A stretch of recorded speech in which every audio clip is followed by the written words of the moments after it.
নেতা যিনি ২০১৮ সালে অরিজিনাল কোটা মুভমেন্টের নেতা এবং তিনি ওই মানে মুভমেন্ট থেকে একটা নেতা হিসেবে প্রতিষ্ঠিত হলেন, একটা দল করলেন। কিন্তু সেই দলটা পরে এই জুলাইয়ের বিপ্লবের পরে, জুলাইয়ের গণঅভ্যুত্থানের পরে যারা জুলাই গণঅভ্যুত্থানের হোতা, তাদের কাছ থেকে তেমন কোনো স্বীকৃতি পাননি। সেই জ্বালায় তিনি মরছেন।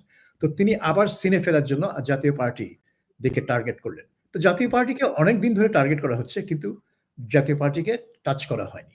তো এখন আমি দেখছি যে হয়তো গণ অধিকার পরিষদ মনে করছে যে সিন থেকে আওয়ামী লীগ নাই। তো আওয়ামী লীগের যে একটা ভোট ব্যাংক সেটা ২০% হোক, ২৫% হোক, যত পার্সেন্টই থাকুক এই মুহূর্তে, সেই নৌকা মার্কার যে ভোটগুলা সেটা অন্যরা পাবে। কিভাবে ডিস্ট্রিবিউট হবে কেউ জানে না। জাতীয় পার্টিরও তো একটা ভোট ব্যাংক আছে। তারা কিন্তু সবসময় ৮ থেকে ১৫% এর ভোটের মধ্যে পায়। তাদের ১০-১২% কিন্তু একটা নির্ধারিত ভোট ব্যাংক।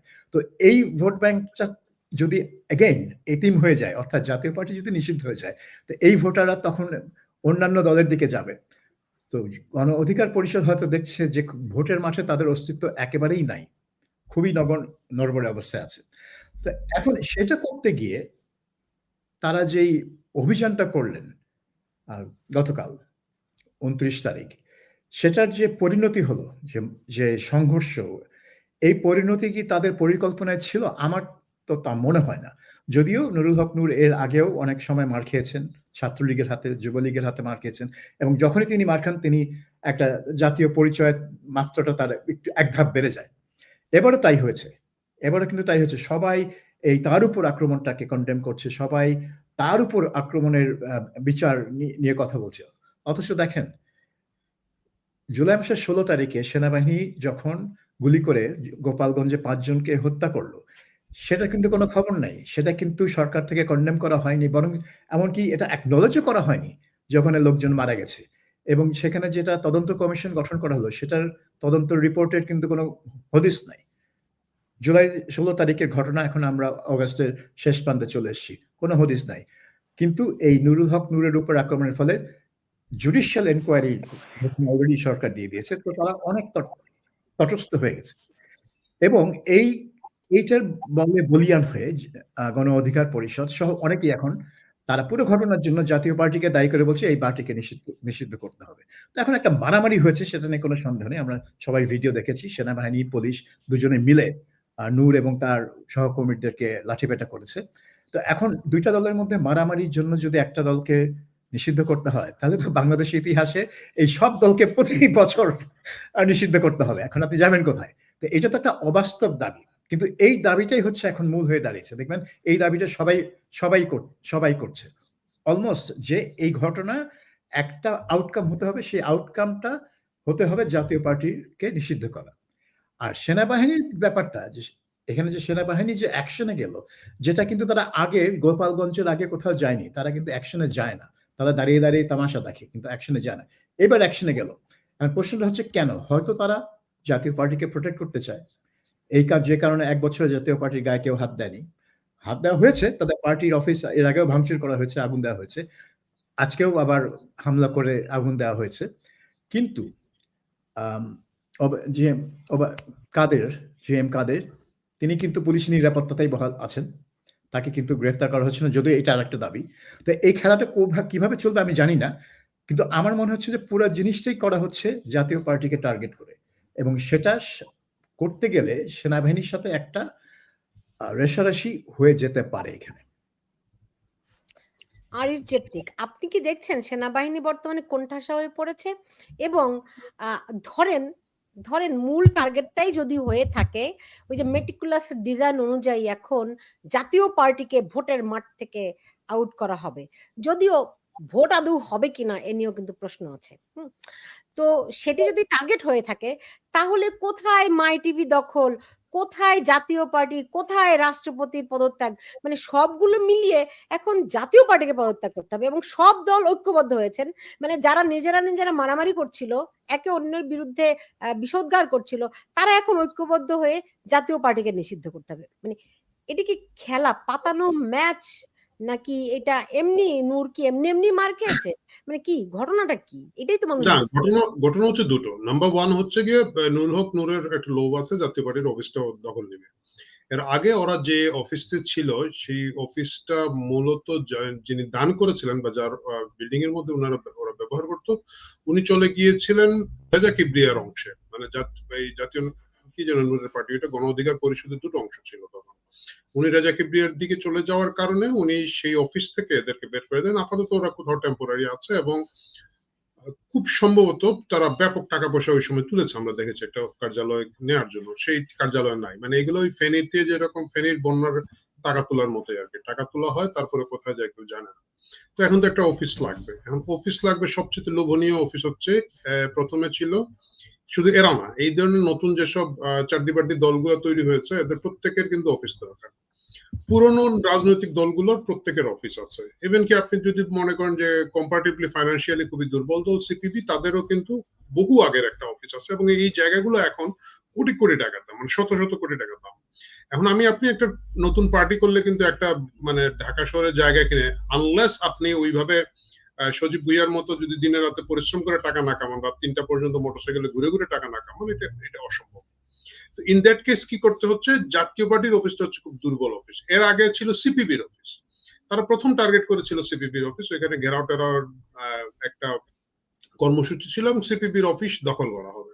সিপিবির অফিস দখল করার আবার একটু টেকনিক্যাল ঝামেলা আছে। সিপিবি দল কম, কিন্তু যেহেতু এরা বামপন্থী, এদের আবার ধরেন মিডিয়াতে বন্ধু বান্ধব বেশি, বা তারাই এক ধরনের মিডিয়া ডমিনেন্সের জায়গায়, কালচারাল ডমিনেন্সের জায়গায়, মধ্যবিত্ত ডমিনেন্স করার জায়গায় তাদের একটা কালচারাল একটা যে সফট পাওয়ার যেটা আছে, এটা কিন্তু সিপিপির বেশ ভালো আছে।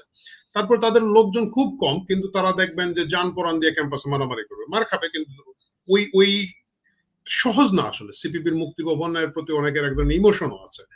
তো এই সবকিছু মিলে ওইটা ফেল করেছে। কিন্তু সবচেয়ে নিরাপদ যদি লোভনীয় কার্যালয় দখল করার সুযোগ থাকে, এটা হচ্ছে জাতীয় পার্টি। এদেরকে যেহেতু আমরা 90-এ এরশাদ বিরোধী আন্দোলনের সাথে সকলেই কম বেশি জড়িত ছিলাম বা একটা ইমোশনাল জায়গায়, জাতীয় পার্টির প্রতি নাগরিক সমাজের খুব একটা ভালোবাসা ভদ্রতা কিছু নাই। তাদের সফট পাওয়ার কম, তাদের কালচারাল কোনো শক্তি নেই, সাংবাদিকদের মধ্যে শক্তি নেই, স্টুডেন্টদের মধ্যে কোনো শক্তি নাই। সুতরাং এইটাকে দখল করো। এই প্রক্রিয়ায় দীর্ঘদিন ধরে নূর চেষ্টা করে যাচ্ছে। এখন এইবার যেটা হয়েছে, এবার মারামারিটা একটু বেশি হয়ে গেছে। আমার ধারণা এটা হচ্ছে এক ধরনের পাতানো নাটক ছিল, যে একটু হালকা মারধর করা হবে এবং তারপরে এইটাকে ভিত্তি করে এই দখলবাজিটা হবে। আপনারা দেখেছেন আওয়ামী লীগের অফিসটা কিন্তু দখল করে ওইখানে জুলাই কিছু একটা, মানে এখন তো কিছু দখল করতে হলে আপনি নামের প্রথমে জুলাই লিখতে হবে, নাহলে কিন্তু সহি দখল হবে না। ওইখানে একটা জুলাই গবেষণা বা কিছু একটা বানিয়ে ওইটা সাইনবোর্ড দিয়ে রেখে দিয়েছে। এইটাকে ওরা একটা ধরেন জুলাই মারপিট প্রতিরোধ মঞ্চ টাইপের কিছু একটা বানিয়ে দখল করবে। এই প্রক্রিয়া চলছে এবং এই প্রক্রিয়ার ধারাবাহিকতা এখন জাতীয় পার্টিকে নিষিদ্ধ করতে হবে, করতে পারলে ঘর বাড়িটা দখল করার সুবিধা হয়। একটু আগে সাবির ভাই যে কথাটা বলেছিলেন, যে আসলে নুরুল হক নূর কিন্তু এক ধরনের ইগোর সমস্যা পড়ে গেছেন বলে আমার কাছে মনে হচ্ছে। মানে এই এখন যারা সরকারে আছেন বা যারা এই 24-এর ছাত্র আন্দোলনের নেতা, এরা সকলেই কিন্তু একসময় নূরের সাথে ছিলেন, 18 ছাত্র আন্দোলনের জুনিয়র ছিলেন।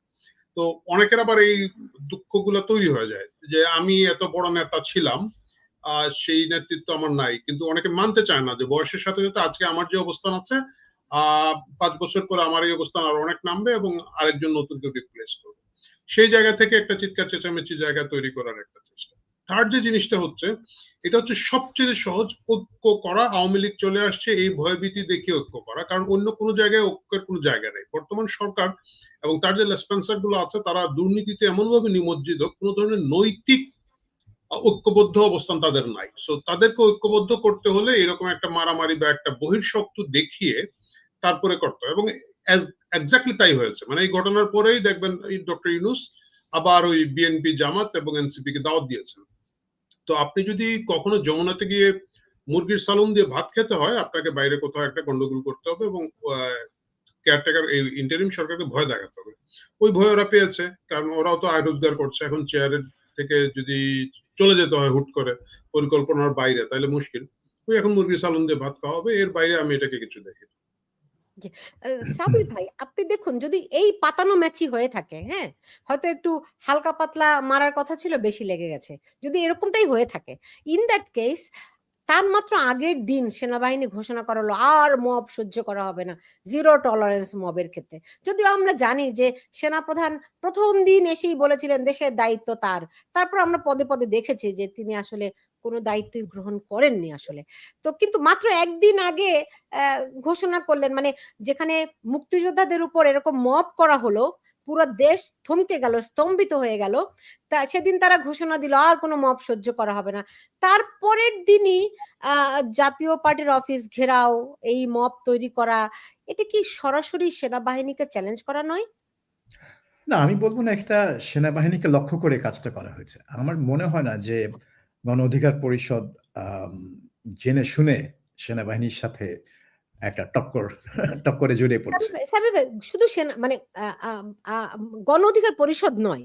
আপনি তো এখন দেখুন সবগুলো দল এনসিপি থেকে শুরু করে, যেখানে এনসিপির সঙ্গে গণ অধিকার পরিষদের হাড্ডাহাড, মানে একটা মানে কি বলে ট্যাগ অফ ওয়ার চলছিল, তাই না? সেখানে তারা এখন এনসিপি ১ম এই হামলার বিরুদ্ধে প্রতিবাদ জানালো। আইন আ আ উপদেষ্টা হাসপাতালে চলে গেলেন। হেফাজত রাস্তায় নেমে এলো। অ আরো কি যেন আছে না? যে কি আ ইসলামী আন্দোলন, হ্যাঁ, ইসলামী আন্দোলন, তারপরে কি আরো কি যেন মঞ্চ, কি যেন হইছে না? ইনকিলাব ইনকিলাব মঞ্চ। মঞ্চ। এরা সবাই কিন্তু এখানে যুক্ত হয়েছে। হুম, whereas তারা কিন্তু প্রত্যেকে বিরোধী ছিল এবং তারা এসে এখন সরাসরি বলছে যে সেনাবাহিনী তাদের উপর হামলা করেছে। সো হুম। আপনি কেমন করে বলেন যে এটি আ মানে সরাসরি চ্যালেঞ্জ নয় আরকি? না, সরাসরি চ্যালেঞ্জ হতো তারা যদি পরিকল্পনাটা সেভাবে করত। যে আমরা সেনাবাহিনীকে উস্কে দিব এখানে। কারণ সেনাবাহিনী যেটা বলেছে যে তারা মব আর টলারেট করবে না। এটা কিন্তু ১ম বার বলেনি। বেশ কয়েকবার কিন্তু তারা বলেছে। যখনই একটা ঘটনা ঘটে যেটা নিয়ে পাবলিক একটা আলোচনার সৃষ্টি হয়, সোশ্যাল মিডিয়া এবং মেইনস্ট্রিম মিডিয়াতেও এটা নিয়ে লেখালেখি হয়। আ এডিটোরিয়াল লেখা হয় যে মবক্রেসি থেকে বের হতে হবে। মব ভায়োলেন্স বাংলাদেশকে অস্থিতিশীল করে তুলছে। তখনই সেনাবাহিনী থেকে একটা হুঙ্কার আসে যে তারা কঠোর হস্তে রুখে দিবে। কিন্তু যদিও তাদের হাতে ম্যাজিস্ট্রেসি পাওয়ার আছে, সেনাবাহিনী আমার মনে হয় যে খুব মানে যেখানেই একটু রাজনৈতিকভাবে বিষয়টা একটু স্পর্শকাতর, সেখানেই তারা হস্তক্ষেপ করতে চায় না। মানে আপনি দেখেন তারা ৩২ নম্বরটা কিভাবে ভাঙা হলো। ঘোষণা দিয়ে ২ দিন ধরে ভাঙা হলো। তো ওইটায় তারা হস্তক্ষেপ করেনি। ওইটার চেয়ে বড় মব ভায়োলেন্স বাংলাদেশের গত ১ বছরে কি ছিল? তো ওটা তারা জায়গা বুঝে তারা জিনিসটা করে। গোপালগঞ্জে গিয়ে ভায়োলেন্স হচ্ছিল ঠিকই, কিন্তু তারা একদম গুলি করে বসলো। একটা দলকে রক্ষা করার জন্য। হ্যাঁ? সেখানে তারা একটা পক্ষ নিয়ে নিল। তো কাজেই আমার মনে হয় যে সেনাবাহিনী জায়গা বুঝে হস্তক্ষেপটা করে। এবং এখানে তারা যে হস্তক্ষেপ করেছে, এইটা আমার মনে হয় না তারা অজ্ঞানে করছে। আমার মনে হয় তারা সজ্ঞানে এবং আমার মনে হয় যে তারা আদেশ পেয়েই করেছে।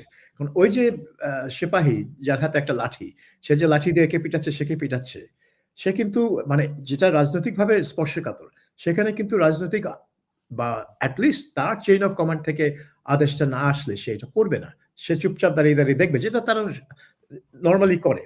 তারা লাঠিপেটা করে কাদেরকে? এই রিক্শাওয়ালা-টিক্শাওয়ালা যেদের মানে রাস্তার লোক মানে সরানো-টরানো একটু মানে রাস্তাটা ঠিক রাখার জন্য। তখন লাঠি ঘুরায়। যদিও মারে না, অনেক সময় মারার ভান করে। আম কাজেই আমি বলব যে গণ অধিকার পরিষদ কিন্তু আমার মনে হয় এদের যে রিঅ্যাকশন দেখলাম পরে, এটা দেখে মনে হলো যে তারা আসলে একটু শকড হয়েছে। কারণ তারা দেখলো যে মিডিয়াতে ১ম দিকে কিন্তু বলাই হচ্ছিল না যে সেনাবাহিনী লাঠিপেটা করেছে। কোন স্টেটমেন্টে সরকার কিন্তু মানে বলছে না যে সেনাবাহিনীর বিরুদ্ধে তদন্ত হবে বা সেনাপ্রধানকে জবাবদিহি করতে বলা হবে। এ ধরনের কিছুকে কিন্তু বলছে না। সো ঐজন্য এই অধিকার পরিষদের যে সাধারণ সম্পাদক রাশেদ খান, সে কিন্তু বলছে যে এটা সেনাবাহিনী মেরেছে নূরকে। অন্য কেউ মানেনি। জাতীয় পার্টি মানেনি। বা ওই লাল শার্ট পরা ওই লোক যার ছবি পুলিশ মানে ছড়ায় দিল আরকি সোশ্যাল মিডিয়াতে যে ওই লাল শার্ট পরা লোক কিন্তু নুরুল হক নূরকে মারেনি। নুরুল হক নূরকে মেরেছে সেনাবাহিনী। তো তারা চাচ্ছে যে সেনাবাহিনীর বিষয়টাকে সামনে আনতে। এবং এইটা যদি তারা পরিকল্পনা করে আনতো, তাহলে আমার মনে হয় না তাদের রিঅ্যাকশনটা এরকম শকড হতো। আমার কাছে মনে হয় একটু অবাক, একটু হতভম্ব তারা যে সেনাবাহিনী এরকম অ্যাকশন নিবে তাদের এগেইনস্ট এ। তারা হয়তো ভেবেছে অন্যান্য সময়ের মতো তারা আ একটু হ্যান্ডস অফ থাকবে। তারা গিয়ে জাতীয় পার্টির অফিস মারপিট করবে, ভাঙচুর করবে এবং তারপরে বলবে যে আমাদেরকে জাতীয় পার্টি আক্রমণ করেছে। কিন্তু সেই কথাটা তারা বলছে। কিন্তু সেই কথাটা তারা সাস্টেইন করতে পারছে না। কারণ ভিডিওতে দেখা যাচ্ছে এটা জাতীয় পার্টি না। এটা সেনাবাহিনী তাদেরকে মারটা দিল। মানে মেইন মারটা দিল। সো এখন আমি জানি না যে এটা তারা মানে হোল জিনিসটা হচ্ছে যে তাদের পরিকল্পনাটা কি ছিল? আরিফ জাফতিক যেটা বলছে এটা আমি আম অত ডিটেইলে জানতাম না যে তাদের এই মানে বাড়ি দখল বা অফিস উপর তাদের টার্গেট। কিন্তু এটুকু বুঝতে পারছি যে তারা জাতীয় পার্টিকে টার্গেট করে রাস্তায় নেমেছে।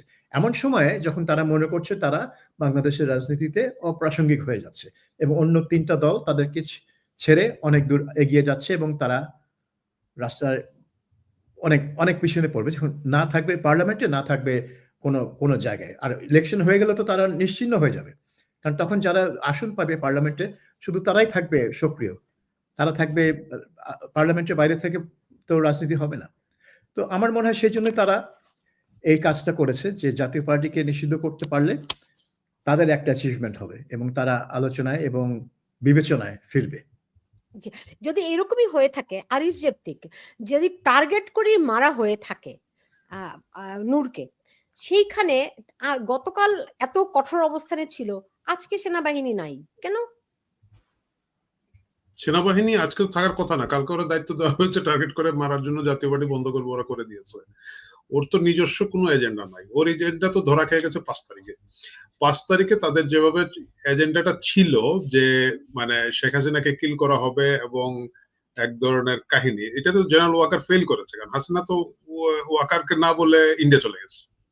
সো ওই সময় আপনি যখন মূল পরিকল্পনায় গিট্টু লেগে যায় তখন কিন্তু মুশকিল, আবার পুরো জিনিসটাকে নতুন করে তৈরি করা গুছানো, এবং এটা তারা পারে না, সেই যোগ্যতা আসলে এদের নাই। তো এদের নাই, এদেরও দোষ নাই, এটার পিছনে শেখ হাসিনার দোষ আছে, সেটা ভিন্ন প্রসঙ্গ। তো এই কারণে এখন একটু আওলা জলা। গতকালকে বলা হচ্ছে মেরেছে, আজকে তো আর তাদেরকে কোনো অর্ডার দেওয়া হয়নি, আজকে দেওয়া হয়নি, তারা করছে, এটাতে আলাদা কোনো আমি কিছু দেখি না। মানে তাদের এটা কোনো নৈতিক অবস্থান না, এটা হচ্ছে স্ট্র্যাটেজিক্যাল অবস্থান। তাদের অবস্থান হচ্ছে গোপালগঞ্জে হইলে গিয়ে মারবো, সুনামগঞ্জে হইলে মারবো না। সো ইট ইজ ফাইন, ওরা ওদের জায়গা থেকে আছে। এই জিনিসটা কি হবে না হবে, জামাত যেভাবে সিদ্ধান্ত দিবে এইভাবে হবে। জামাত বলছে যে মব আমরা একলা করবো, এরা আবার মব করে কেন? মবের লাইসেন্স তো সবাই দেওয়া যাবে না। মবের লাইসেন্স এবং মদের লাইসেন্স এই দুইটা কিন্তু বাংলাদেশে খুব মানে রেয়ার, সবাইকে দিলে হবে না, দিলে শহরের বন্দরে মাতলামি মানে বেড়ে যাবে। তো মদের লাইসেন্স কাদের হাতে যায় না, মবের লাইসেন্স জামাতিদের হাতে। ওরা আর্মিরে বলছে যে নিয়ন্ত্রিত মব করতে হবে আর কি, এটা হচ্ছে। মোবাইল লাইসেন্স যদি বলেন তো সরকার তো আজকে প্রকাশ্য সেনাবাহিনীর বিরুদ্ধেও মোবাইল লাইসেন্স দিয়ে দিল। কারণ আপনি সরকারের বিবৃতিটা যদি পড়েন, যে প্রেস উইং থেকে যে বিবৃতিটা দেয়া হয়েছে, সাবির ভাই নিশ্চয়ই পড়েছেন, যে সেখানে তারা বলেছে যারা নূরের উপর হামলা করেছে তদন্ত করে বিচারের আওতায় আনা হবে। খুব কড়া একটা বক্তব্য কিন্তু সরকার থেকে দেয়া হয়েছে, তাই না? তো জিনিসটা কি দাঁড়ালো? সেনাবাহিনী সরকারের অংশ না? তারা দেখে নাই যে না, সেনাবাহিনী এসেছে? আপনি দেখেন না, মানে সরকার জানে না কে নূরের উপর অ্যাটাক করলো, এটা সারা দেশ জানে, সবাই ভিডিওতে দেখেছে। রাশেদ খান তো সেটাই বলছে যে সবাই দেখেছে, এটা তো না জানার কিছু না। কিন্তু পত্রিকাগুলো রিপোর্ট করতে সাহস করেনি। কালকে যে অনলাইনে রিপোর্টিং গুলো ছিল, ইভেন প্রথম আলো এবং ডেইলি স্টারের মতো পত্রিকা কিন্তু পড়লে মনে হবে যে নুরুল হক নূর সিঁড়ি থেকে পড়ে গিয়ে হাঁটু ভেঙে ফেলছে বা সামথিং লাইক দ্যাট। হ্যাঁ, তো এখন সরকার যখন বলে যে তদন্ত করে বের করা হবে, এখন সেই তদন্তের রিপোর্টের আদৌ কোনো লাইন আপনি পড়তে পারবেন কিনা বা আদৌ কাউকে দেখানো হবে কিনা যে ওই তদন্তে কি বের হলো, আমি জানি না। এবং সেখানে সেনাবাহিনী কিন্তু অলরেডি একটা স্টেটমেন্টে বলে দিয়েছে যে কি সিচুয়েশনে তারা লাঠি ব্যবহার করেছে। এবং সে বলে এবং ২-৩ বার বলেছে যে এখানে মব ভায়োলেন্স হচ্ছিল এবং মব ভায়োলেন্সের বিরুদ্ধে সরকারের জিরো টলারেন্স নীতি প্রয়োগ করার জন্যই তারা এটা করেছে। অর্থাৎ তাদের যে লাঠিপেটা করেছে যাদের বিরুদ্ধে, তারা মব ভায়োলেন্স করছিল। সেনাবাহিনী অলরেডি বলে দিয়েছে। এখন আপনি বলেন যে যারা তদন্ত করবে তারা কি এইটার বিরুদ্ধে একটা রিপোর্ট দিবে? আর যদি দিয়ে থাকে সেটা কি আদৌ প্রকাশ করা হবে কিনা? গোপালগঞ্জের কোনো রিপোর্ট আমরা পাচ্ছি না। এখনো কোনো খবরই নাই ওই রিপোর্টের। এবং আমি ধরেই নিয়েছি যে ওই রিপোর্টে সেনাবাহিনীকে একদম টোটালি এক্সোনারেট করা হবে। যে তারা যে স্টেটমেন্ট দিয়েছে যে আত্মরক্ষার্থে তারা গুলি করেছে, ঠিক সেটাই বলা হবে। এখন এই তদন্ত আমি ধারণা করছি একই জিনিস বলা হবে। না সাবির ভাই, ধরেন গোপালগঞ্জে তারা ফ্যাসিস্টের জায়গা, হ্যাঁ, সব ফ্যাসিস্টের লোকজন মেরে একদম তামা করে দিছে, ফাইন, হ্যাঁ। কিন্তু ধরেন এখন নুরুকে এভাবে করে মারা হলো, সবাই এই সরকারের যারা নিয়োগকর্তা, এই সরকারের যারা সমর্থক রাজনৈতিক দল, সবাই একমত হয়ে, এমনকি আগামীকাল না পরশুদিন তারা ঐক্যমত্য কমিশনের বৈঠকও ডেকেছে এবং তারা বিবৃতি দিয়েছে নূরের উপর হামলাকারীরা হচ্ছে গিয়ে এই যে ঐক্য প্রতিষ্ঠিত হয়েছে ফ্যাসিস্টের বিরুদ্ধে, সেই ঐক্যে ফাটল ধরানো, ফলে আবারও সবাইকে ঐক্যবদ্ধ হতে হবে, রাইট? তার মানে কি সেনাবাহিনী সেই ঐক্যে অপোজিট পক্ষ, বিরোধী পক্ষ?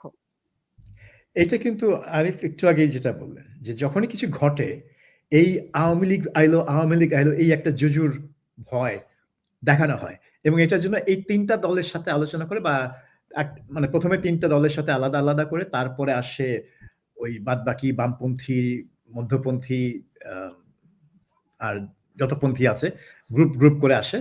তারা সব যায় যমুনায় এবং প্রফেসর ইউনূসের সাথে একটা ছবি তোলেন এবং বলেন যে কিভাবে তারা এই ফ্যাসিবাদ বিরোধী ঐক্যে ধরে রাখার জন্য বদ্ধপরিকর।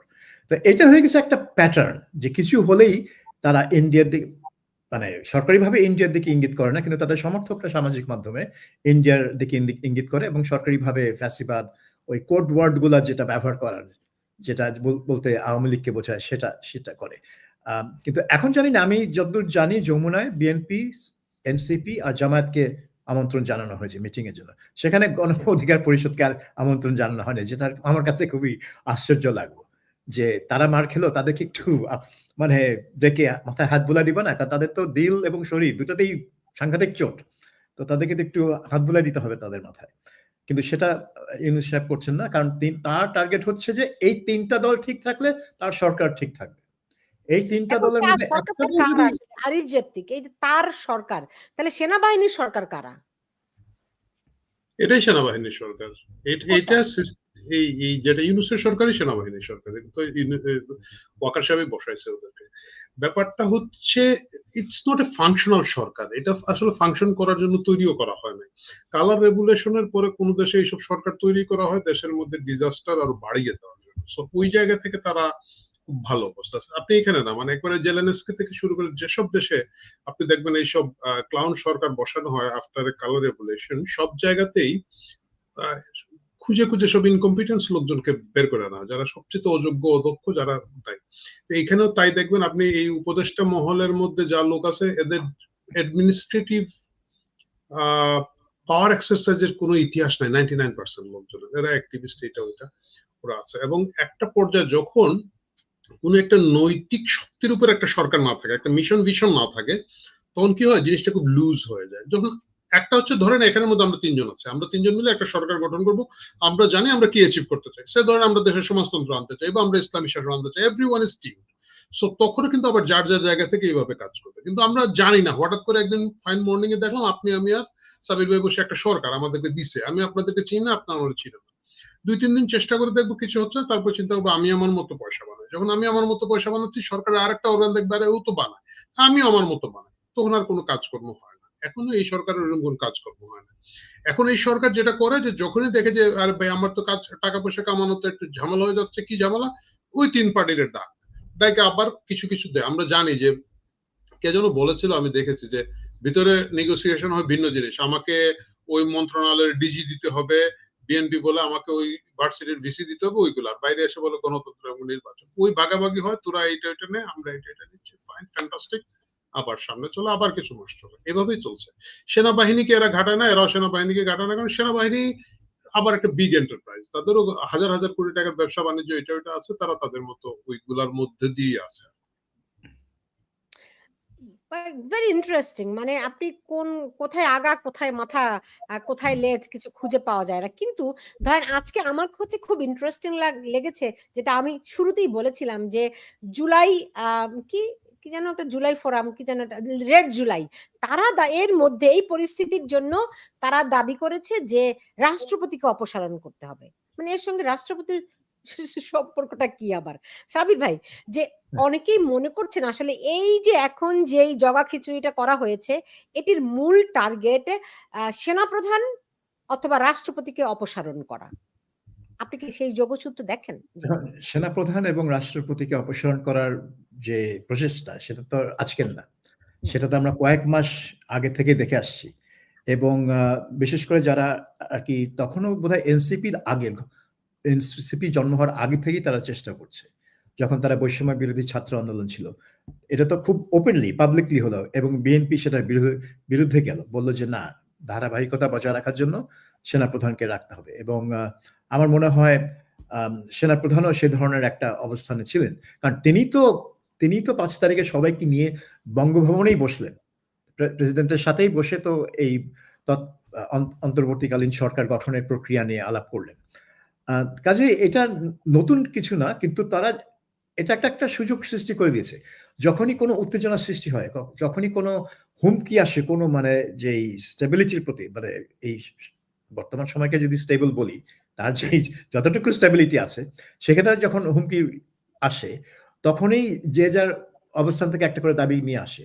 তো তারা হয়তো ভাবছে যে এটা হচ্ছে মোক্ষম সময়, এখন আমরা জাতীয় পার্টির নিষিদ্ধকরণ চাচ্ছি, এই সুযোগে আমরা রাষ্ট্রপতির পদত্যাগ চাই না কেন? কারণ অলরেডি তো তার ছবি সরিয়ে ফেলা হয়েছে বিভিন্ন এমবেসি থেকে। তো অলরেডি এক ধরনের অ্যাকশন প্রেসিডেন্টের বিরুদ্ধে নেওয়া হয়েছে। তো এখন ব্যাপারটা হচ্ছে যে এই সরকার এই যে 3 পার্টির সাথে বৈঠক করবে, এই 3 পার্টির সাথে বৈঠকে তারা এই বিষয়গুলো নিয়ে আলাপ করবে কিনা, জাতীয় পার্টিকে নিষিদ্ধকরণ, তারপরে প্রেসিডেন্টকে অপসারণ। জেনারেল ওয়াকারের দিকে হাত বাড়াবে বলে আমার মনে হয় না, কারণ ওইটা করতে গেলে অন্য ধরনের খেলা শুরু হয়ে যাবে, কারণ ওয়াকার তো শিশু না, ঢাকা ক্যান্টনমেন্টে তো তার একটা অবস্থান আছে। এবং কাজেই এটা হয়ে যাবে এক্সট্রিম একটা মুভ যদি ইউনূস আর্মি চিফকে রিপ্লেস করতে চায়, নতুন আর্মি চিফ অ্যাপয়েন্ট করতে চায়। কিন্তু প্রেসিডেন্টকে সরালে এখানে আবার সাংবিধানিক প্রক্রিয়ার অনেক প্রশ্ন চলে আসে, কারণ এখনো তো বাংলাদেশ সংবিধান তো চলমান, এটা তো সাসপেন্ড করা হয়নি, বাতিল তো দূরে থাক। তাহলে তো যা কিছু করছে ওটা হয় সংবিধানের ভিত্তিতে করতে হবে, না হয় ওটা সংবিধানের বাইরে গিয়ে কিছু করে পরে আবার ওই চিফ জাস্টিস রিফাত আহমেদের কাছে যেতে হবে এবং উনি বলবেন যে হ্যাঁ প্রয়োজনের তাগিদে এটা জায়েজ, এটা করা যায়। ওই একটা সার্টিফিকেট নিয়ে আসতে হবে আর কি তার কাছ থেকে।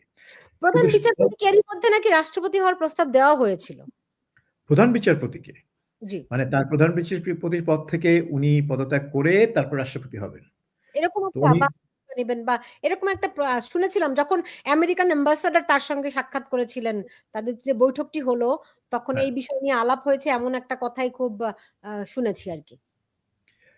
না, আমার মনে হয় যে উনি তো রাজি হননি, যেটা আমি না, উনি আমি রাজি হন। হ্যাঁ, রাজি হবেন কেন? কারণ তিনি তো জানেন যে এই রাষ্ট্রপতি আহ, মেয়াদ আর মানে সরকারি মেয়াদ আর আসল মেয়াদের মধ্যে বিরাট তফাৎ থাকতে পারে।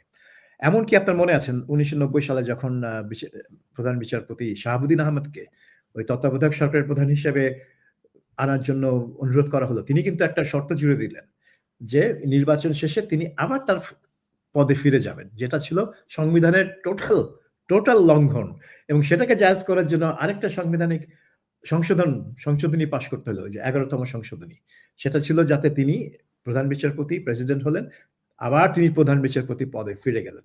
তো উনি কিন্তু জানতেন যে বিচারপতি থেকে তিনি যদি চলে যান রাষ্ট্রপতি হন, তখন কিন্তু তার মেয়াদ মাত্র যে 6 থেকে মানে 3 মাস ইলেকশন, তারপরে সরকার গঠন মানে আরো 3-4 মাস হয়তো লাগতে পারে, তারপর কিন্তু তিনি রিটায়ারমেন্টে চলে যাবেন। অথচ তিনি যদি আবার পদে ফিরে যান, তার যেই প্রধান বিচারপতির পদে, তাহলে আরো 3.5 বছর তার মেয়াদ ছিল। তো ওইটা তিনি মিস করতে চাননি। এখন রিফাত আহমেদ তিনি তো এইসব কিছু মিস করতে চাইবেন, তিনি তো সবে প্রধান বিচারপতি হলেন, তার সামনে আরো অনেক বছর আছে এই করার। তো আমার কেন জানি মনে হয় যে এই যে মিটিং ডেকেছে, এটা মিটিংটা দেখার কারণ হচ্ছে যে এই ধরনের কিছু একটা সিদ্ধান্ত নিয়ে তারা আলাপ করবেন যে এই ঘটনার প্রেক্ষিতে শুধু একটা বাণী না ছুড়ে কিছু একটা করা যায় কিনা। এবং জাতীয় পার্টি নিষিদ্ধকরণের সিদ্ধান্তটা আসলেও আমি আশ্চর্য হব না, যেভাবে আওয়ামী লীগের কার্যক্রম নিষিদ্ধ চলে আসলো। এটা বিএনপি যদিও অপোজ করেছিল শুরুতে, পরে মেনে নিল যে হ্যাঁ, এটা করলে হয়তো ফ্যাসিবাদ বিরোধী ঐক্য অটুট থাকবে আর কি। এটা হতে পারে। আমরা ওই খেলার দিকেই যাচ্ছি। ওকে, যদি তাই হয় তাতেও কি সমস্যার সমাধান হবে আরিফ জেপ্তি? ধরেন জাতীয় পার্টিকেও নিষিদ্ধ করে দিল। আমি একটা জিনিস বলি, দেখেন এখানে অলরেডি একজন একটা মন্তব্য করেছেন, আমি দেখিয়েছিলাম, অসংখ্য মন্তব্য আসছে। তো সেটি হচ্ছে যে ধরেন জাতীয় পার্টি আওয়ামী লীগের দোসর ছিল, ফ্যাসিস্টের দোসর ছিল, এর নিষিদ্ধ করে দাও। যদি তাই হয়ে থাকে তাহলে ধরেন তারা বলছে এই কারণে যে 14 নির্বাচন, 18 নির্বাচন, 24 নির্বাচন, এগুলি সব একতরফা নির্বাচন, যারাই এখানে অংশ নিয়েছে তারাই ফ্যাসিস্টের দোসর, তাই তো? তাহলে তো 2018 নির্বাচনে বিএনপি অংশ নিয়েছিল, বিএনপিও ফ্যাসিস্টের দোসর, তাহলে বিএনপিকেও নিষিদ্ধ করতে হবে। এমনকি এই সেনা প্রধান এবং এই সেনাবাহিনী তারা তো সেই আওয়ামী লীগের আমলেরই, আওয়ামী লীগের শেখ হাসিনার নিয়োগ দেওয়ার সেনা প্রধান, তারাও থাকে কিভাবে করে? না, এই সেনা প্রধান তো আসলে এমনিতেও থাকা উচিত না, তাদেরকে তো দাবি দেওয়া করা উচিত। ইজ এ মিসফিট সেনা প্রধান, এটা তো গত 1 বছরে আমরা নিজেরাও দেখেছি এবং আমি নিজে এই দাবির সাথে একমত। মানে তাকে অনেকে বলে থাকেন যে শেখ হাসিনা তার নেপোটিজমের চূড়ান্ত যে কাজগুলো করেছেন এর মধ্যে একটা হচ্ছে সেনাপ্রধান নিয়োগ, তার ফুফাতো বোনের জামাই হাজবেন্ড হিসেবে দিয়েছেন।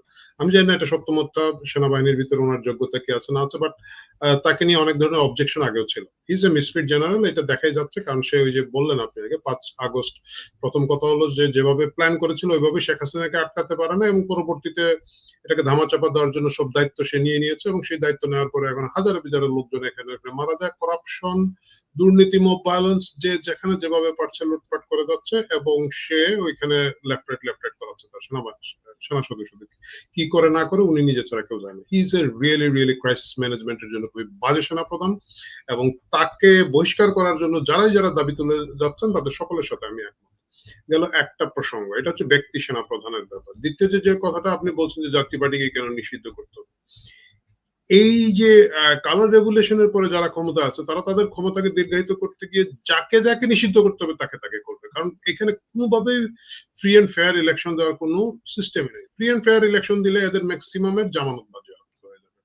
প্রথম দিকে একটা ধারণা করা হয়েছিল যে বিএনপি যেহেতু একমাত্র একক বড় দল হিসেবে বেঁচে আছে, টিকে আছে, অবভিয়াসলি তারাই এককভাবে ক্ষমতা আসবে। কিন্তু 1 বছর ধরে বিএনপির পপুলারিটির যে অবস্থা আমি দেখতে পাচ্ছি খুব সুবিধাজনক নয়। যেভাবে তাদের বিরুদ্ধে চাঁদাবাজি, দখলবাজির অভিযোগগুলো তৈরি হয়েছে, মানুষ খুশি না।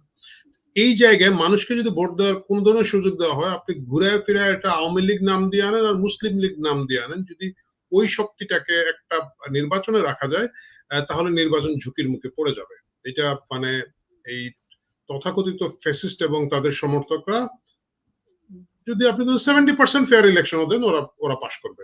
এটা বর্তমানে এই মুহূর্তে দুর্ভাগ্যজনক, দুঃখজনক, বাট এটা হচ্ছে আমার নিজের যে মার্কেট হাইপ দেখে বা জনগণের প্রতিক্রিয়া দেখে আমার কাছে মনে হয়।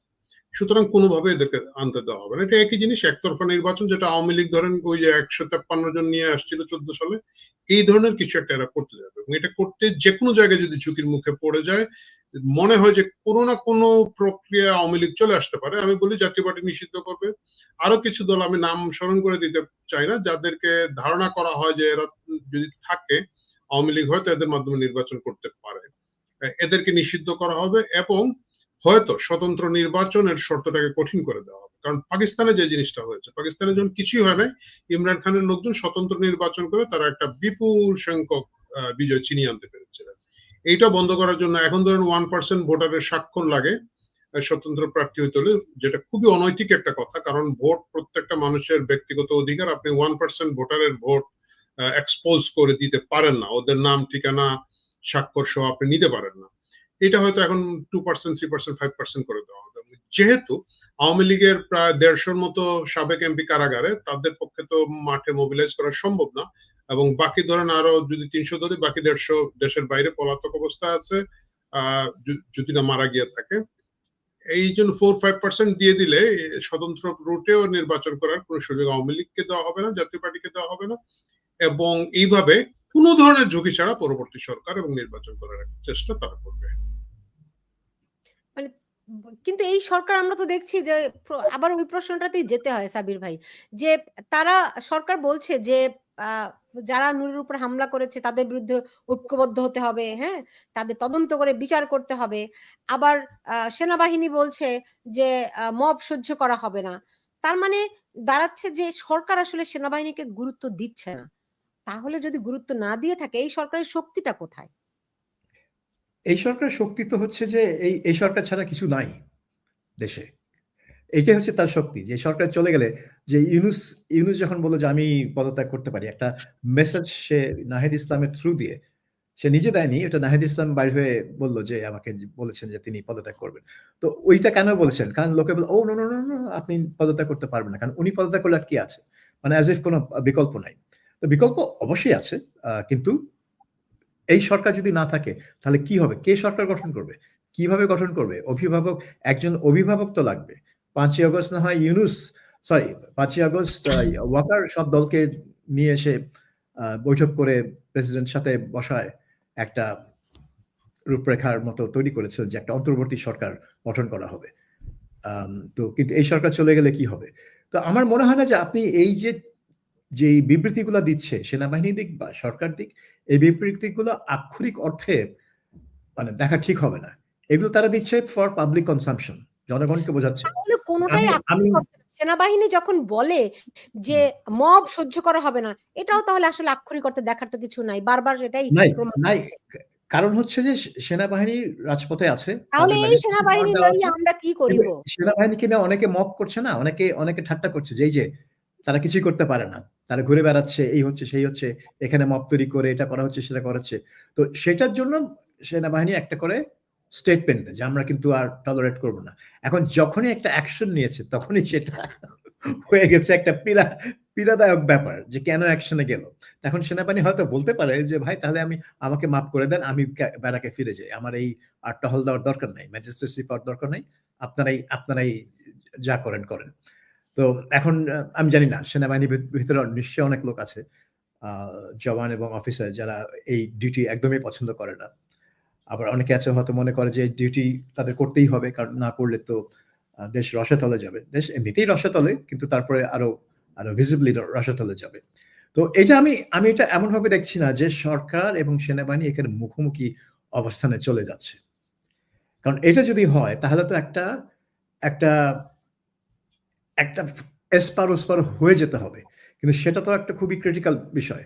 আমি মনে করি যে এগুলা সব স্টেটমেন্টই ফর পাবলিক কনসাম্পশন। লোকজনকে বোঝানো যে আমরা কন্ট্রোলে আছি।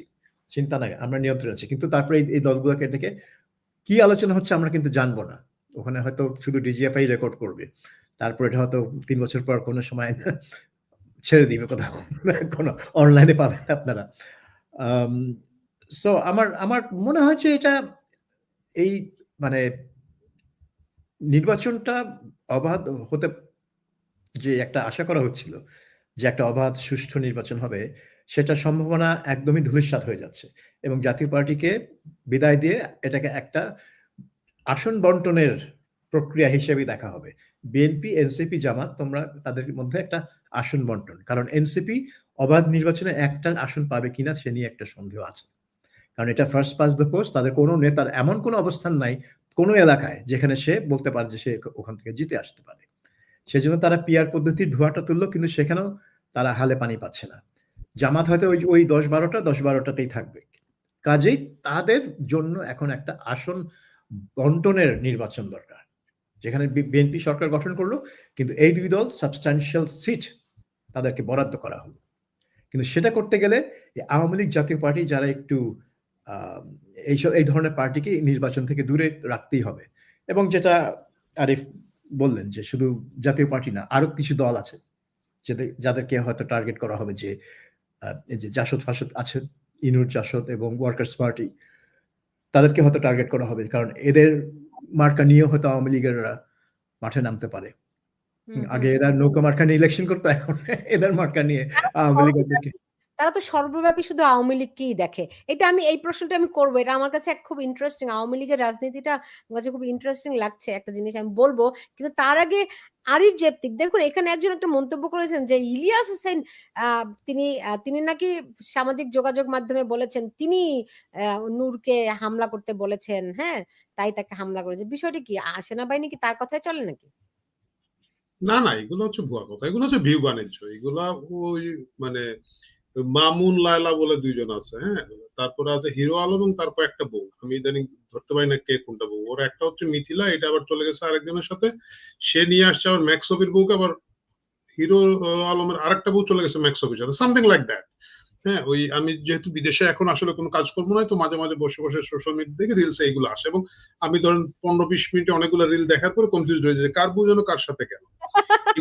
হ্যাঁ, তো এই পুরো জিনিসটা ওরা করেই হচ্ছে ভিউ ব্যবসার জন্য। এই যাদের নাম বললেন ওনারাও তাই করে, মানে কন্টিনিউয়াস একটা উত্তেজনা তৈরি করে না রাখতে পারলে লোকজন এটা দেখবে না, এবং কন্টিনিউয়াস উত্তেজনা হলে মিলিয়ন ভিউ হলে 1 লাখ টাকার উপরে পাওয়া যায়। সো প্রতিদিন যদি 1 মিলিয়ন ভিউ কোনো না কোনো ভাবে নেওয়া যায় তাহলে দিনে 1 লাখ টাকা, ইটস এ হিউজ মানি।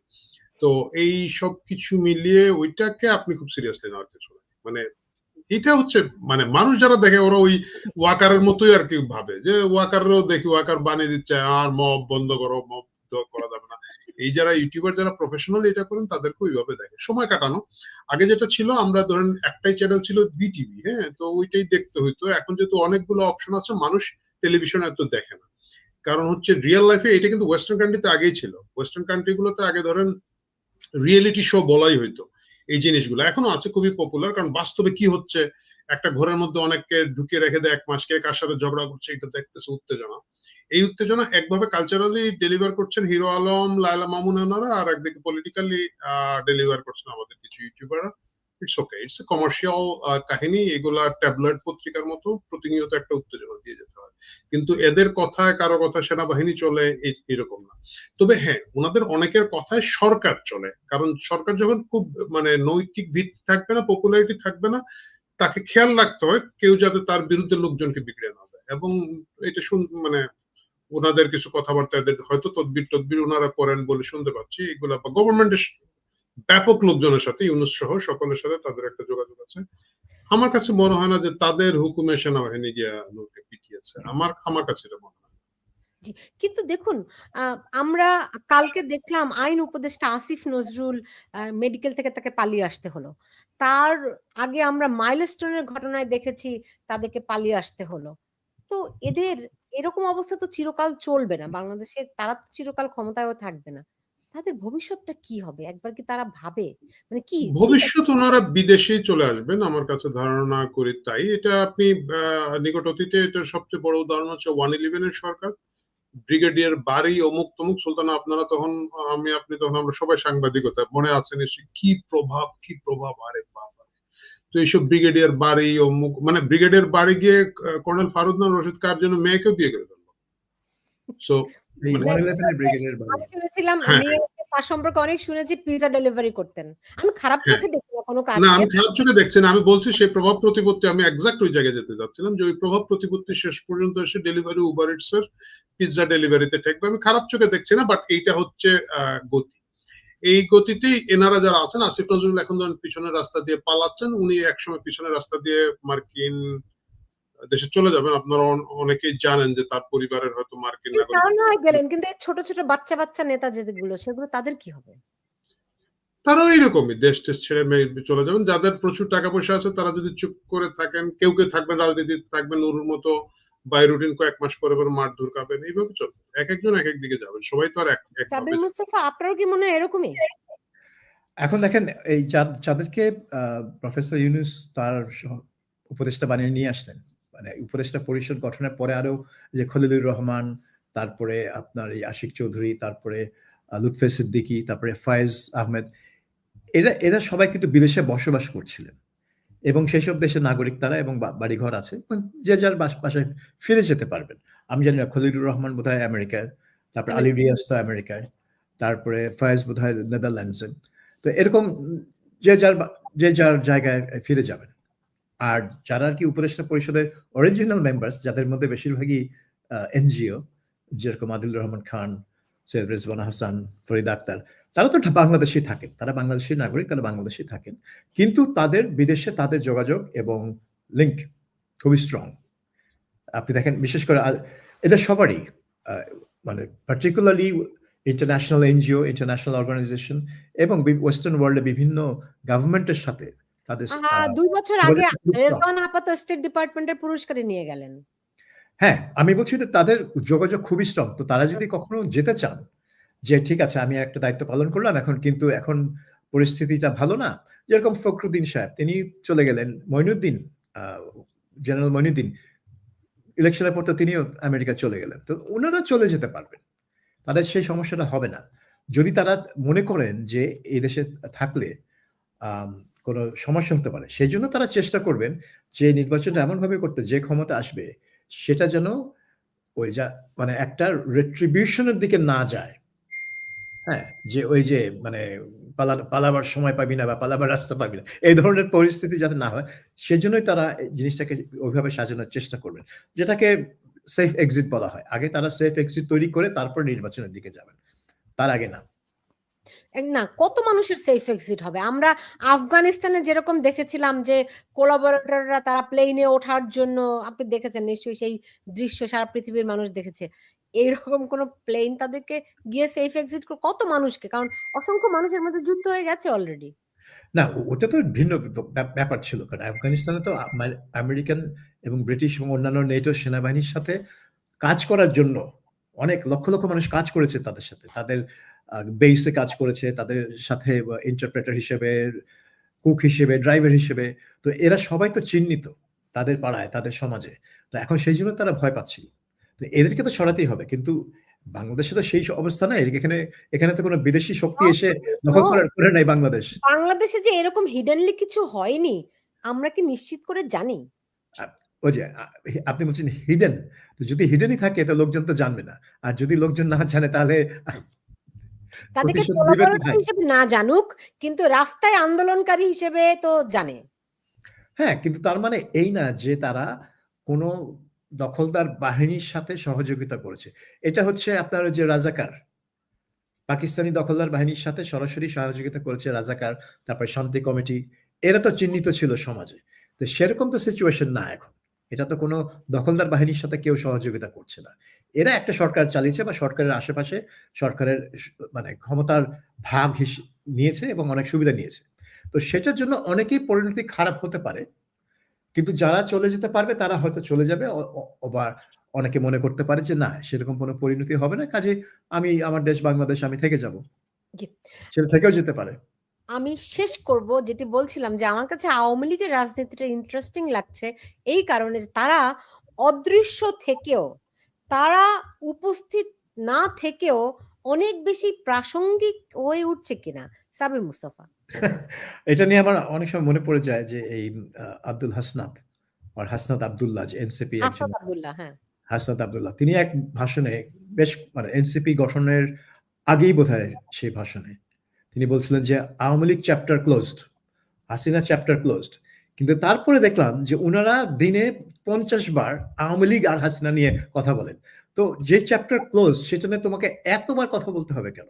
এবং এটা চলছে, এখনো চলছে এবং এটা আরো বাড়ছে মনে হয়। এই হাসিনা এবং আওয়ামী লীগ নিয়ে যে সারাক্ষণ কথাবার্তা, ভীতি এবং মানে হুঁশিয়ার, সাবধানতা, এই জিনিসটা তাহলে আওয়ামী লীগ চ্যাপ্টার ক্লোজড হলো কি করে?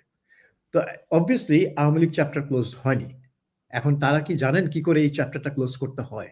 সেটাই হচ্ছে আমার প্রশ্ন।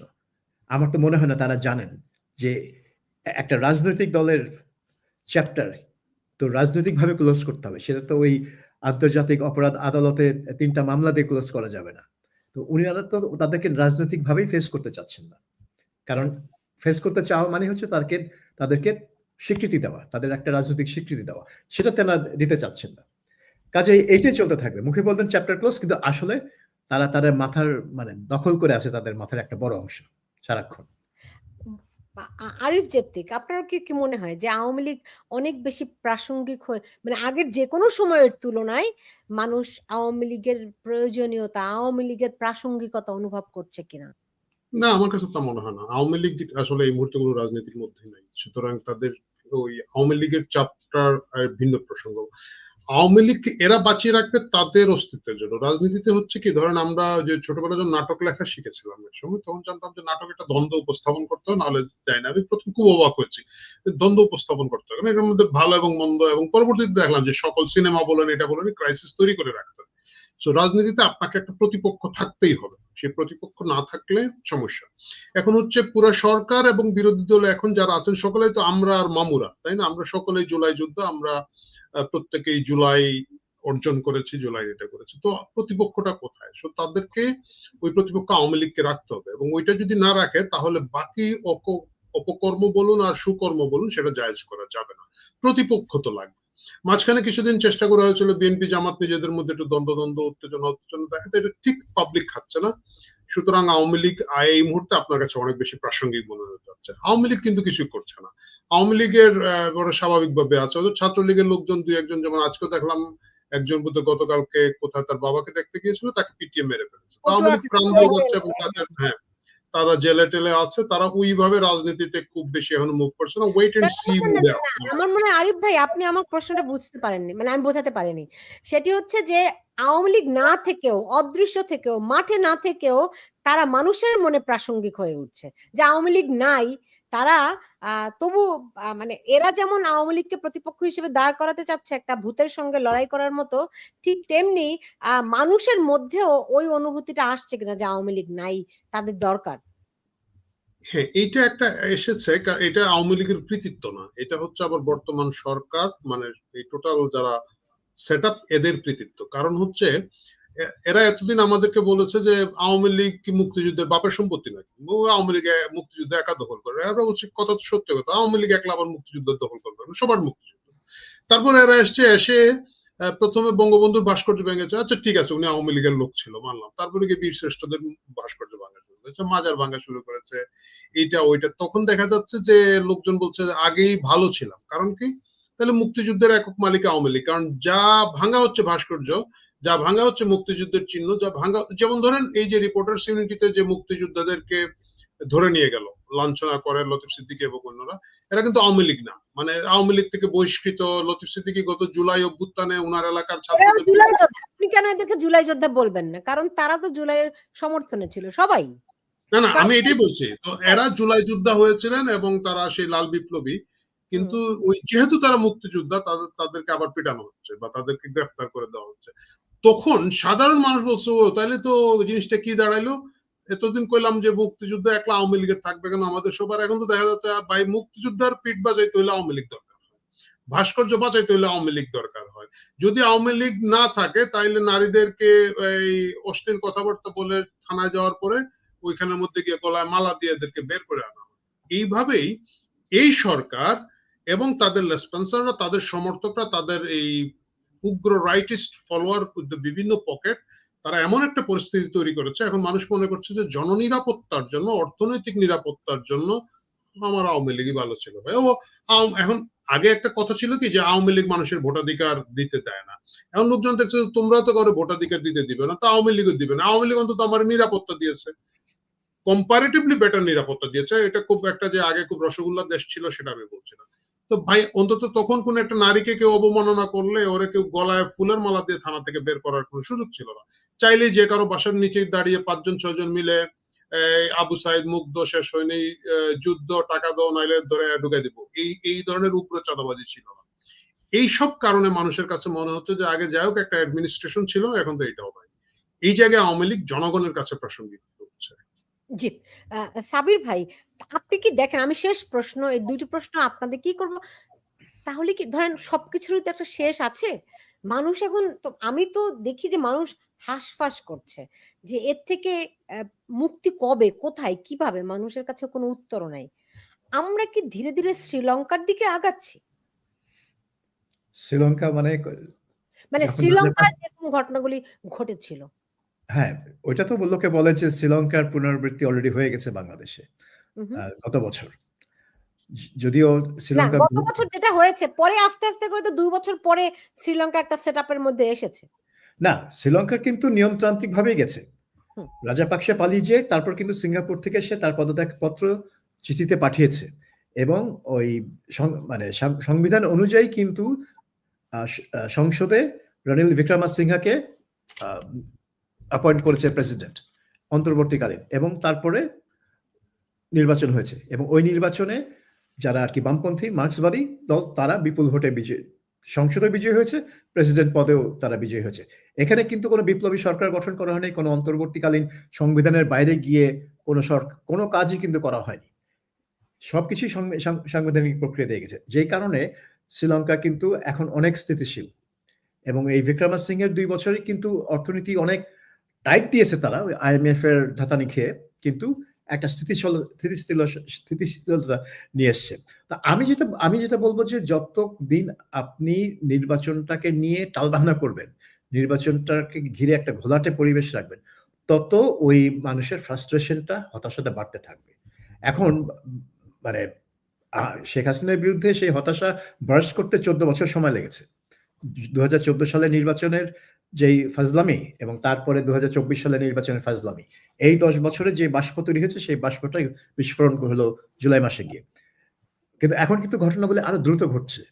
যার ফলে ওই মানে বোমার যে ফিউজটা কিন্তু আর অত বড় না। আর এখন অনেক ছোট। কাজেই বিস্ফোরণটা কিন্তু আরো অনেক আগে হয়ে যেতে পারে। সেজন্যই ইউনূস এবং দেশ দুটার জন্যই খুবই গুরুত্বপূর্ণ যাতে একটা শান্তিপূর্ণ নির্বাচন অন্তত হয়। সেটা যদি একেবারে পারফেক্ট মানে নির্বাচন না হয়, এট লিস্ট একটা নির্বাচন যেটা লোকে মনে করবে যে হ্যাঁ, আমরা ভোট দেওয়ার সুযোগ পেয়েছি এবং মোটামুটি যার নির্বাচিত হওয়ার কথা সেই সরকার গঠন করছে। তাহলে কিন্তু ওই ফ্রাস্ট্রেশনটা অনেকটা ডিসিপেট করবে, অনেকটা চলে যাবে। তারপরে শুরু হবে দেশের রাজনীতি। ওই রাজনীতিতে মারামারি হানাহানি থাকবে, কারণ এটা বাংলাদেশ। হানাহানি ছাড়া আর রাজনীতি হয় না। জি। আরিফ ভাই যদি শেষ কিছু বলতে চান, আমি শেষ করব। না, আমি শেষ কিছু বলতে চাই না, বাট সাবির ভাইয়ের কথার প্রসঙ্গে বললেন যে মোটামুটি যারা নির্বাচিত হতে চায় তাদেরকে নির্বাচিত হতে দেওয়া যায়। মোটামুটি নির্বাচিত কারা হতে চায়? আপনি যদি একটা মেজর অংশকে নির্বাচনে আসতেই না দেন, তাহলে সেটা কিভাবে প্রমাণ করবেন? আমার কথা হচ্ছে আপনি লাঙ্গলরে দেন, ও লাঙ্গল মার্কা নিয়ে থাকুক, আওয়ামী লীগের দেন নৌকা মার্কা নিয়ে থাকুক। ওরা যদি জনধিকৃত হয়ে থাকে, তাদেরকে আমরা এই পরিমাণ ঘৃণা করি, তাহলে আমরা কেউ তারা ভোট দিব না। আমরা সারা 300 আসনে আওয়ামী লীগের জামানত বাজেয়াপ্ত করে দেবো। তাহলে ওইটা দেন না কেন? তাহলে কিন্তু এটা সিস্টেমেটিক ওয়েতে আসে। হ্যাঁ ভাই, নির্বাচন হয়েছে, ফেয়ার নির্বাচন হয়েছে, ওরা কোনো আসন পায় না, কারো কিছু বলার নাই, তোমার কোনো নৈতিক অধিকার নেই রাজনীতি করার, তোমার মেয়েকে ভোট দেয়। ওইটা আপনি না দিয়ে আপনার নিজের নৈতিক অধিকার কতটুকু থাকবে? যারা নির্বাচিত হয়ে আসবেন তারা তো জানেন যে ফেয়ার নির্বাচনে তারা আসলে আদৌ আওয়ামী লীগের হারাইতে পারতেন কি পারতেন না, জনগণকে সেই চুজ করার অধিকার কিন্তু তারা না দিয়ে আসবে। আমার কাছে মনে হয় কেয়ারটেকার সরকারের কাছে আমার একটা কি বলা থাকবে যে ভবিষ্যতের জন্য রাজনীতিকে শুদ্ধিকরণ করার জন্য আওয়ামী লীগরে যদি আপনারা সাইজ করতে চান, আওয়ামী লীগের নৌকা মার্কা দেন, দিয়ে জনগণের কাছে যান, গিয়ে দেখেন জনগণ কি চায়। জনগণ না চাইলে ভোট হবে না, আওয়ামী লীগ তো শেষ। মানে যেমন মুসলিম লীগরে তো আর কেউ বন্ধ করে নাই, ঘোষণা দিয়ে বন্ধ করে নাই, তাই না? জনগণ চায় নাই, মুসলিম লীগ শেষ হয়ে গেছে। এইভাবে দেখেন চ্যালেঞ্জ করে। আর এটা যদি আপনারা না করেন, তাহলে সেই দুর্বলতা থাকে, তাহলে তো আপনার গায়ের জোরে ক্ষমতা দখল করেছেন এবং গায়ের জোরে আপনারা নির্বাচনে থাকবেন, মানে এককভাবে নির্বাচনটা করবেন। এবং আপনারা যদি এককভাবে নির্বাচন করেন, তাহলে মৌলিক কোনো পার্থক্য তফাৎ তো আসলো না। সেক্ষেত্রে আপনারা যে 14, 18, 24 নির্বাচন নিয়ে আওয়ামী লীগের যে ব্লেম দেন, সে ব্লেম দেওয়ার অধিকার আপনাদের এই ফেব্রুয়ারির পরে থাকবে না, যদি আদৌ নির্বাচন হয়ে থাকে। এটাই হচ্ছে শেষ কথা। আমি এই প্রশ্নটি করতে যাচ্ছিলাম। আপনারা কি মনে করেন যে নির্বাচন আদৌ ফেব্রুয়ারিতে হবে? যদিও ওই যে প্রধান উপদেষ্টার যে প্রেস ব্রিফিং মানে প্রেস রিলিজ যেটি দিয়েছে, সেখানে কিন্তু বলেছে যে নির্বাচনের ফেব্রুয়ারির প্রথমার্ধে নির্বাচন হবে। সাবির ভাই, নির্বাচন কি হবে?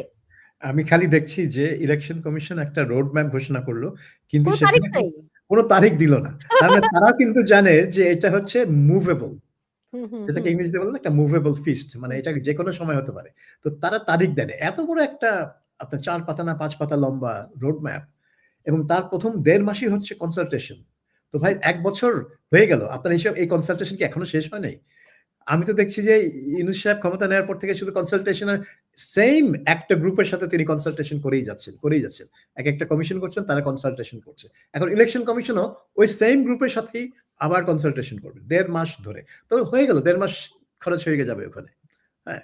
তো তো এখানে মানে জিনিসটাকে টানার এবং ওই টালবাহানা করার স্কোপটা কিন্তু উনি ক্রিয়েট করে বসে আছেন ইলেকশন কমিশনার। কারণ তারা জানেন যে এখানে কি হবে তারা নিশ্চিত না। তো আমি কি করে, উনি যদি নিশ্চিত না হন একটা তারিখ চুজ করার জন্য, আমি এই অধম কি করে নিশ্চিত হব যে নির্বাচন আদৌ হবে কি হবে না? জি, ওইটা আরিফ ভাই আগেই বলে দিয়েছেন যদি নির্বাচন হয়।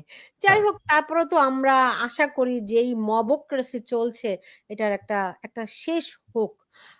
কোথাও না কোথাও গিয়ে তো থামতে হয়ই।